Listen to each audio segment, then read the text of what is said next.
Hello friends, मैं सौरभ गुप्ता आप सभी का अपने चैनल पर स्वागत करता हूं।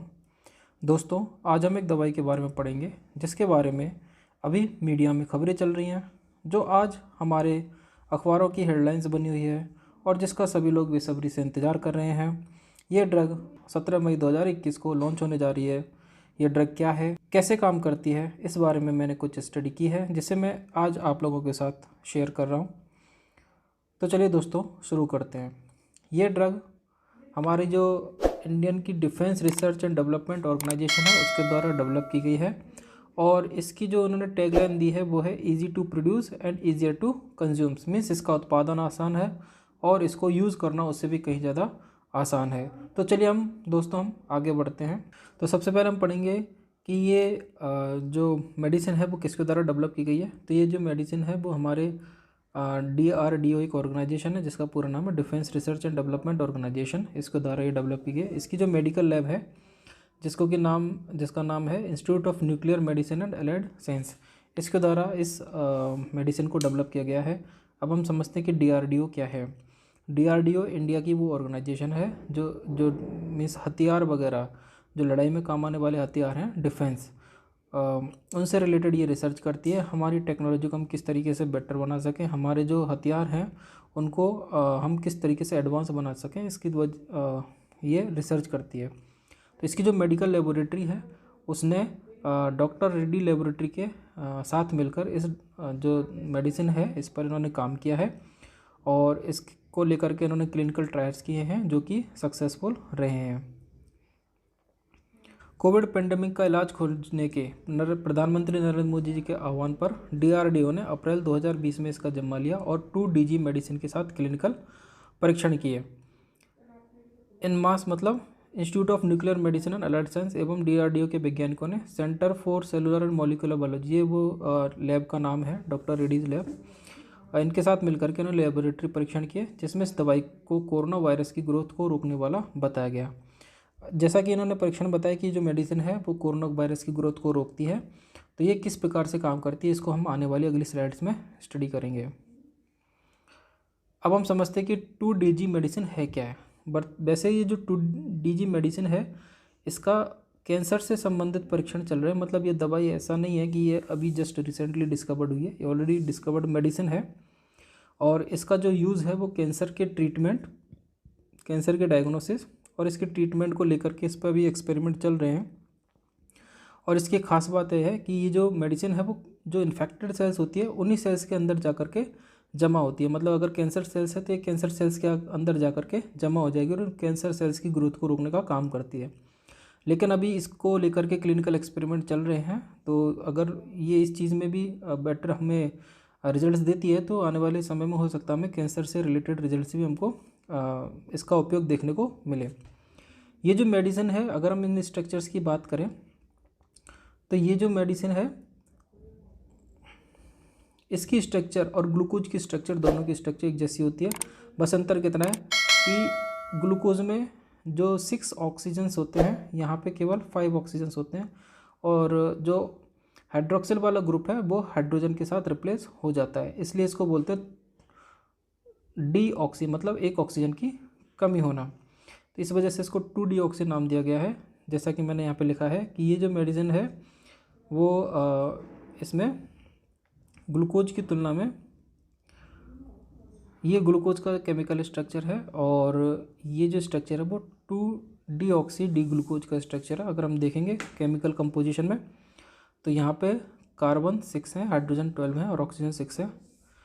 और इसी तरह से इधर कार्बन 6 है, हाइड्रोजन 12 है और ऑक्सीजन 5 है, मतलब एक ऑक्सीजन की कमी है। मतलब ये बिल्कुल ग्लूकोज जैसा ही है और परीक्षणों में उपयोग करने पर इसे कोरोना वायरस के खिलाफ भी उपयोगी पाया गया है।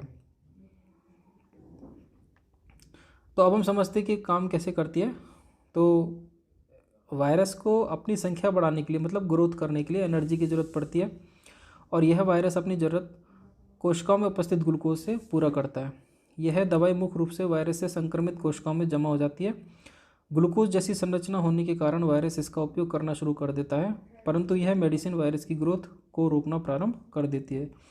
हम इस डायग्राम से इस चीज़ को समझ सकते हैं कि ये जो मेडिसिन है, जैसे ये मेडिसिन है ये एक सिंबॉलिक डायग्राम है और ये कोरोना वायरस क्या करेगा, इसको ग्लूकोज समझ के इसको यूज़ करेगा। और अब जब इसको वो यूज़ कर रहा है तो ये एनर्जी तो देगा नहीं, मीन्स कोरोना वायरस अपना मल्टीप्लिकेशन नहीं कर पाएगा। तो इसकी वजह से क्या होगा, कोरोना वायरस की ये वृद्धि को रोक देगा। अब इसका बेनिफिट हमें क्या देखने को मिलेगा कि इसकी वजह से क्या होता है कि कोरोना वायरस की वजह से होने वाला जो इन्फेक्शन है वो सीवियर कंडीशन में नहीं जा पाता। मतलब अगर वायरस ग्रोथ करेगा लेकिन जितना वो अभी रिसेंटली कर रहा है उससे बहुत कम। तो इसका बेनिफिट हमको ये देखने को मिलेगा कि ये हमारा जो पर्सन के अंदर जो कोरोना इन्फेक्शन है वो सीवियर नहीं जाएगा। अब इसके बारे में वैज्ञानिक क्या क्या दावा कर रहे हैं ये भी हम देख लेते हैं।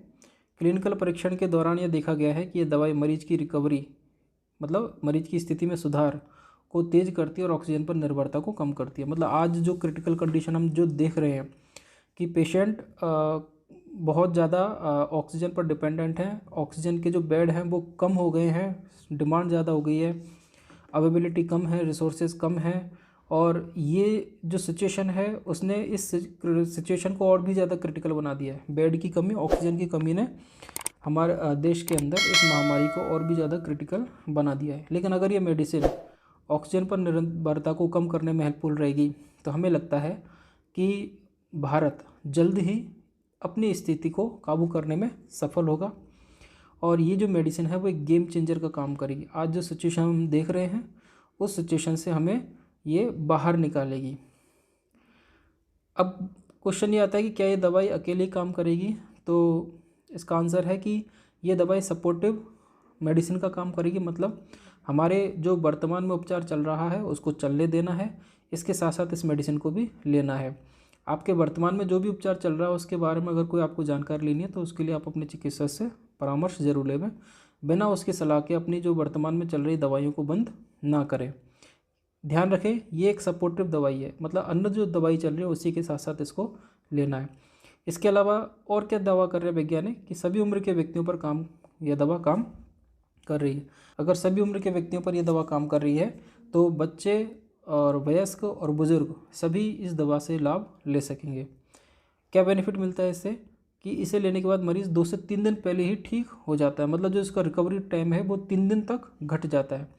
तो ये एक बहुत अच्छी बात है कि हॉस्पिटल जितना जल्दी मरीज़ रिकवर हो रहा है हॉस्पिटल से उसका जो एक बर्डन है, ठीक है, जो उसने ऑक्यूपाई किया हुआ है बेड वो जल्दी से उसको खाली करेगा। तो जो आने वाला पेशेंट है, हम नहीं चाहते कि कोई आए, लेकिन आने वाला पेशेंट उसके लिए वो बेड अवेलेबल होगा। तो इस तरह से एक स्थिति को जो है कंट्रोल करने में हमारे लिए हेल्पफुल रहेगा। अब क्वेश्चन ये आता है कि मेडिसिन हमारे लिए कब तक जो है उपलब्ध होगी। तो DGCI, जिसका फुल फॉर्म क्या है, drugs controller general of India, इसने इसके आपातकालीन उपयोग को मंजूरी दे दी है। कोविड में पहली बार है जब किसी दवाई को परीक्षण के लिए नहीं बल्कि परीक्षण होने के उपरांत उपयोग को मंजूरी मिली है। जैसा कि हमको पता होना चाहिए कि ये मेडिसिन अपने तीनों क्लिनिकल ट्रायल्स को सक्सेसफुली कंप्लीट कर चुकी है। इसके हमको बहुत बेटर रिजल्ट्स देखने को मिले हैं। उसके बाद DGCI ने इसके इमरजेंसी यूज़ को मंजूरी दी है। ये हमको पता होना चाहिए कि जितनी भी मेडिसिन अभी मार्केट में चल रही हैं, किसी के फर्स्ट फेज़ कंप्लीट हुआ है, किसी का सेकंड फेज़ कंप्लीट हुआ है और कुछ मेडिसिन ऐसी हैं जो भी एक्सपेरिमेंटल स्टेज में है।